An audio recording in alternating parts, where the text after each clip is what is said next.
एक दिन जंगल के एक कुएं के ऊपर एक मेंढक उदास होकर बैठा था। तभी पास से एक खरगोश गुजरा। खरगोश ने मेंढक का हालचाल पूछते हुए कहा, प्रणाम मेंढक भाई, कैसे हो? बड़े उदास दिख रहे हो। मेरे साथ तालाब के किनारे चलो, वहाँ तुम्हारे लिए बहुत सारा खाना मिलेगा। मेंढक बोला, आज मैंने एक सपना देखा कि मैं जंगल का राजा बन गया हूँ। काश ये सच होता तो मुझे खाने के लिए इधर उधर भटकना नहीं पड़ता। खाना खुद चलकर मेरे पास आता। थोड़ी देर बाद खरगोश वहां से चला गया। मेंढक वहीं पर उदास होकर बैठा रहा। तभी एक बंदर कुएं के पास से गुजरा। बंदर ने मेंढक का लटका हुआ चेहरा देखा। कारण पूछने पर मेंढक ने अपने दिल की बात बंदर को बताई। वो जंगल का राजा बनना चाहता है। बंदर ने कहा, सपने देखना अच्छी बात है, लेकिन अभी भी सपने से बाहर नहीं निकले मेरे मित्र। राजा बनने के लिए ताकत और बुद्धि चाहिए और प्रभावशाली नेतृत्व चाहिए।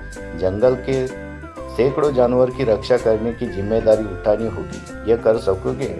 हाँ, मैं सबकी रक्षा करूंगा, बस मुझे कोई राजा बना दे। बंदर बोला, ठीक है, मैं प्रयत्न करके देखता हूँ। बंदर समझ गया कि मेंढक का दिमाग फिर गया है। इसकी मौज लेने के लिए कुछ योजना बनाने के लिए राजाओं की मंत्री सियार की मदद लेनी चाहिए, ताकि मेंढक का दिमाग ठिकाने पे आ जाए। सियार के पास जाकर सब कुछ बंदर ने बता दिया। सियार पहले तो हंसा और बोला, अब मेंढक हमारा राजा बनेगा? इतने बुरे दिन आ गए हमारे। उसे पता है कि एक राजा की जिम्मेदारी क्या होती है। उसे कहो कि वो अपने कुएं में ही रहे, बाहर आया तो किसी न किसी का शिकार जरूर हो जाएगा। बंदर बोला, वो नहीं मान रहा है। उसने बोला कि ऐसा न हुआ तो वो कुएं में कूदकर अपनी जान दे देगा। सियार की फिर हंसी छूट गई। वो बोला, जो प्राणी हमेशा जल में रहता है वो भला उसी में कूदकर कैसे जान दे सकता है? मेंढक लगता है पागल हो गया है। इसके लिए राजा से बात करनी पड़ेगी। इसके राजा बनने की कीड़े निकालना पड़ेगा। मैं राजा से बात करता हूँ, उनको भी हंसने का मौका मिलना चाहिए। ऐसा कहकर सियार राजा से मिलने दरबार की तरफ बढ़ने लगा, लेकिन राजा रास्ते में ही सियार को आते हुए देखे। राजा से मेंढक के पागलपन की कहानी कैसे बोलूं यह समझ नहीं आ रहा था। फिर भी अपनी हिम्मत जुटाकर सियार राजा के सामने सब कुछ बताता चला गया। राजा के चेहरे पर एक मुस्कान थी। वो बोले, ऐसे भी कुछ प्राणी है जिनको राजा बनने की इच्छा होती है। मैं आज समझा।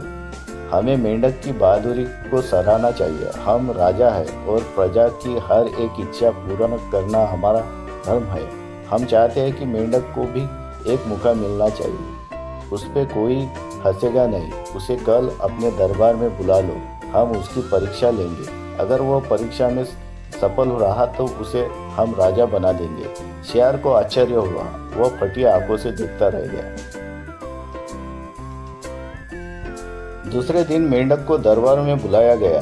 उसे सम्मान पूर्वक बिठाया गया और शेर राजा ने उससे पूछा कि वो राजा क्यों बनना चाहता है। मेंढक बोला, मैं राजा बनके अपना सपना पूरा करना चाहता हूँ, राजा की सेवा करना चाहता हूँ और अपना जीवन आराम से गुजारना चाहता हूँ। शेर ने कहा, तुम्हें पता है कि राजा की जिम्मेदारी क्या होती है?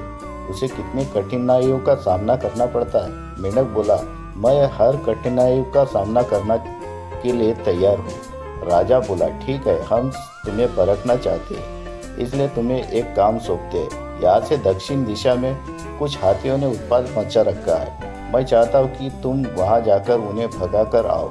अगर तुम सफल रहे तो तुम्हें राजा घोषित कर देंगे। मेंढक खुश होकर बोला, बस मैं अभी करके आता हूँ, जरा सा इंतजार कीजिए। मेंढक उछल उछल कर दक्षिण स्थित हाथियों के झुंड के करीब पहुंचा। वहां अनगिनत हाथी खड़े थे। उनको देखकर मेंढक डर गया। उसका आवाज गले से फंस गया। फिर भी हिम्मत करके उसके पास जाकर आवाज ऊंची करके बोला, हाथियों, तुमने जंगल को बहुत नुकसान पहुंचाया है। आज से यह मनमानी नहीं चलेगी। निकल जाओ मेरे जंगल से। मैं यहाँ का राजा हूँ और तुम्हें आदेश देता हूँ, वरना तुम्हारे साथ अच्छा नहीं होगा। हाथियों ने नन्हे जीव को धमकी देते देख गुस्से में आ गए और गुस्से से वह उसकी तरफ बढ़कर चिंगाड़ने लगे। हाथियों को अपनी तरफ आते देख मेंढक की जान पर बन आई। तो वह तुरंत वहां से अपनी जान बचाकर भागा। मेंढक सीधा राजा शेर के पास पहुंचा और बोला, महाराज, हाथी पागल हो गए हैं, वो मुझे मारने मेरे पीछे दौड़ने लगे। इससे अच्छा है कि आप मुझे दूसरा काम दे दो, वो मैं करूंगा। शेर बोला, तुम्हें राजा बनना है तो ये सब झेलना पड़ेगा, इसका सामना करना सीखो। मेंढक बोला, मैं तो इतना सा हूँ, भला इतने बड़े बड़े हाथियों का सामना कैसे कर सकता हूँ। शेर बोला, तो क्या हुआ, ताकत बड़ी नहीं होती, कभी कभी दिमाग से भी अपने शत्रु को परास्त कर सकते हैं, अपनी बुद्धि चलाओ। मेंढक बोला, नहीं महाराज, वो हाथी मेरे पीछे कभी भी आ सकते हैं, मुझे अपने पैरों में कुचल कर मार डालेंगे। आपको आपका राजा का पद मुबारक हो, मैं यहाँ से चला। शेर समझ गया कि मेंढक इतना डरा है कि उसको अब राजा बनने की खुजली नहीं होगी, इसलिए उसने गिद्धराज को बुलाया और हाथियों को अपने तीखे चोंच मार के भगाने का आदेश दिया। फिर क्या, गिद्धराज ने अपने साथियों के साथ पूरे ताकत से हाथियों पे हमला किया और उन्हें जंगल से खदेड़ भगाया।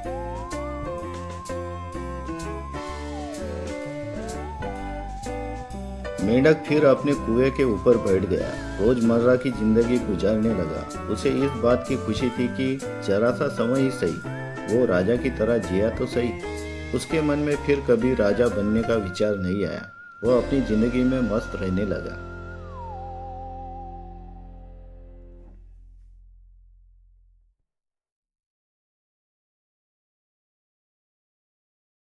तो कैसी लगी कहानी दोस्तों?